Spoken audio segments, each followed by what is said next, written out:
Okay. Today's conversation is a good one. So many parents are struggling with the school systems. Why are schools failing our kids with autism? Okay? Parents, how many times have you taken your child to school and you're thinking, okay, good, I'm going to get my child the help that they need? The school's going to know what to do. They're going to coach me, they're going to help me navigate this space, this autism space. I'm going to get the help that I need. Okay? Because the doctors, they gave me the diagnosis, they are referring me to the school district. The school district seems like they have all of the answers, right? They have the occupational therapists, they have the speech therapists, they have all the therapists, right?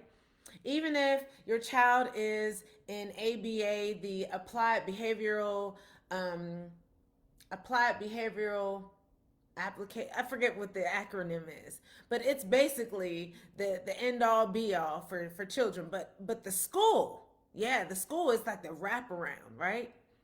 And you get to the school, and the school is not giving your child what they need. Why? Why are the schools failing our children with autism? Let's talk about it, right? Point number one, schools aren't trained for autism. They're not.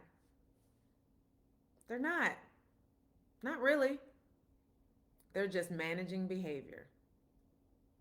Just like most of the specialized therapy. How so? Most schools aren't equipped to truly support children with autism. Teachers are often undertrained and overwhelmed. I talked about that before.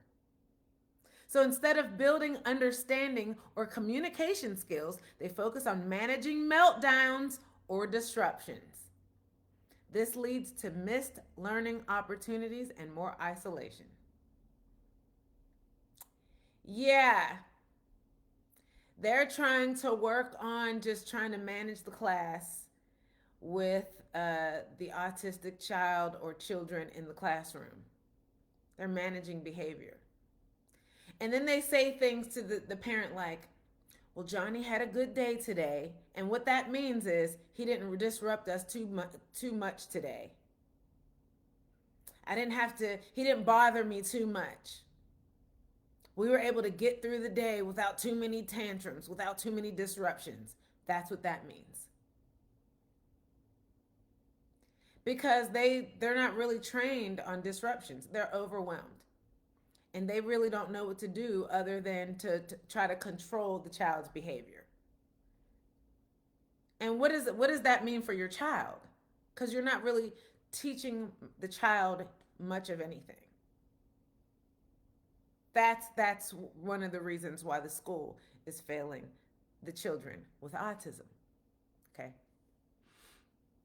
The next reason, IEPs feel like battles and not support plans.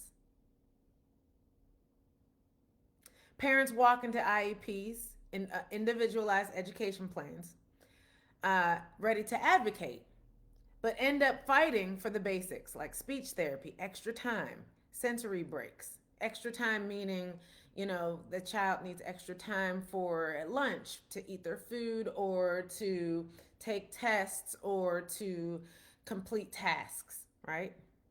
Instead of being partners in your child's success, it feels like the school is trying to give as little as possible. So I think in other videos, I told you about how right now schools and teachers are calling parents and they're saying things like, your child is being disruptive. Your child has this issue and this issue, and you need to deal with that before sending them back to class. Or worse, your child is going to be suspended or kicked out if your child doesn't take care of this. And you're thinking as a parent, like, I thought that you were going to help me with this issue with my child. This behavior is part of my child's diagnosis. So I'm sending him or her to school because this is part of the diagnosis. I was hoping to get your assistance with this. And the school is looking at it like, yeah, this is overwhelming. We can't really teach the class with your child and this behavior. We can't handle the behavior. So it's a problem for us. When really, the school is supposed to help with autistic,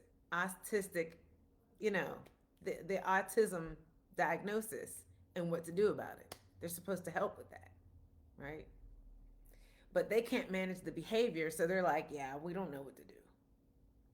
That's what keeps happening. Thirdly, one size doesn't fit all, but it's all they offer. What does that mean? For instance, your child may need a flexible schedule, visual learning tools, or a quiet space to regulate, right? So for instance, say it's computer time. I remember whenever my son was in grade school and they actually had computers in the classroom. They had like 5 computers in their classroom. And their schedule, they had computer time. And what would happen is they only had like 8 kids in the class. And so half the kids would go over to computer time, and then half the kids would do like puzzle time. And then they would do that for maybe 20 minutes, and then they would switch, right? But if it's computer time for my child, and he, for whatever reason, the chair or that setup is uncomfortable, he might need something different for that particular segment of class time. So computer time for him might look like something different, like maybe because computer time could be games, a 15-minute game on the computer. But my son might need something different, like his computer game on a soft, plushy, bean bag on the floor on a tablet. It's still computer time. It's just not at the desk on this big monitor. You know what I mean? It might be at his own pace. That's what I mean. Like a flexible, like kind of, alternative. But a lot of times they're like, nope, this is the way we do things. It has to be like this. But every time you sit, Johnny or Bobby in this chair, they flip out, and you're like, the teachers are like, oh, sorry, your kid this is not, they're not flexible. Do you see what I'm saying?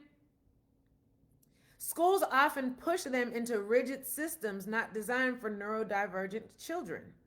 This mismatch causes more behavioral issues and stunts their growth emotionally, socially, and academically. That's one of the reasons why schools are failing our. They're not willing to make those adjustments. Because even the IEPs will say something like,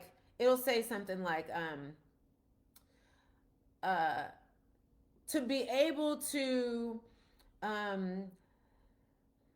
count up to 10 in less than 5 minutes. That might be a goal. Or to match, at least 12 colors in less than 4 minutes or something like that. These are academic IEP goals. Or be able to complete 2 puzzles in less than 10 minutes.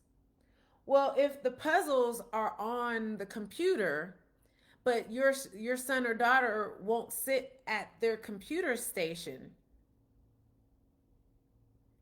then they'll just write it on the IEP and say, well, son or daughter refuses to complete task. When all they have to do is make the adjustment. Do you see what I'm saying? It's not rocket science. But again, If the schools are not trained, they're not really trained. My last point: resources are limited, and parents pay the price. Even when services do exist, they're limited. So, like for instance, maybe there's one speech therapist for the whole district. What kind of sense does that make? Or shared aids between multiple students. Now, remember, I told you that whenever my son had his classroom, he had again, the whole school was special needs. It was a special needs private school. So, it was beneficial for him. Okay, it's not like he was plopped into a regular general education school with a specialized classroom. The whole school was specialized. You know what I mean? And I never told you this. One of his specialized teachers, she went to high school with me. So she had special interest for Hassan. And of course, we still keep in touch because we went to high school. We went skiing. We were on the ski club together in high school. So she has this specialized education. She just happened to be one of the specialists at his school, at the private school he went to. So that kind of worked out for me and for my son, right? But everybody doesn't have that. They're just kind of thrown in with the rest of the kids, right? So, but if they're sharing aids between multiple students, you know what I mean? And, your child isn't getting the care and the attention that they need and deserve.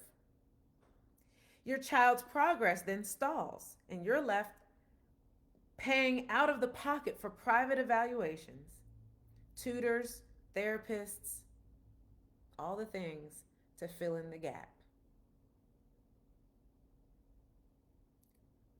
When really, what's happening is the school is not providing what they're supposed to be providing. This is how the schools are not or are failing our children with autism. This is what's happening. And our children with autism are falling between the cracks. And especially now that there have been some changes in the resources and the programs in the government. Yeah, it's getting worse. Okay? They're cutting programs and they're cutting a lot, funding, all the things. So I want you to keep in touch with me and the videos, the information that I'm giving, because I have some answers to some of these issues, a lot of these issues, most of these issues. And I hope you learned something. I hope you're learning something. Stay tuned. I have more information to come. Tomorrow we're going to talk about the pain no one talks about. Autism, parenting, burnout, and fear for the future. So, do me a favor, like this video for me. Subscribe to my channel on YouTube, and I'll see you in the next video. Thanks for watching.